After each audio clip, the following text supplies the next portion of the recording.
Hi guys, welcome back to my channel মিষ্টি lifestyle. তোমরা কেমন আছো? আশা করি ভালো আছো, সুস্থ আছো। আজ আমি আবার একটা নতুন ব্লগ নিয়ে এলাম, চলো দেখতে থাকো। এটা আমাদের পেয়ারা গাছ। এই পেয়ারা তুলে তোমাদেরকে আমি দেখাবো পেয়ারা মাখা কেমন খেতে হয়। খুব সুন্দর হয় খেতে। প্রথমে আমি এটা ভালো করে ধুয়ে নিয়ে ছোট ছোট করে কেটে নেব।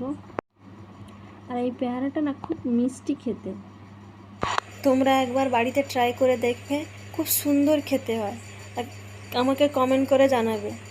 তারপর আমি এরকম ছোট ছোট কুচি করে নেব। তারপর কাঁচা লঙ্কা নিয়ে ভালো করে থেতো করে নেব। দেখো থেতোটা কেমন করছি, দেখেছ? তারপর নুন, বিট নুন দিয়ে ভালো করে মাখিয়ে নেব। তারপর কাসুন্দি দেব, কাসুন্দি দিয়ে ভালো করে মাখিয়ে নেব। মাখানোর পরে কেমন এসছে দেখো, খুব খুব সুন্দর খেতে হয়, খুব টেস্ট। দেখেছ কেমন হচ্ছে?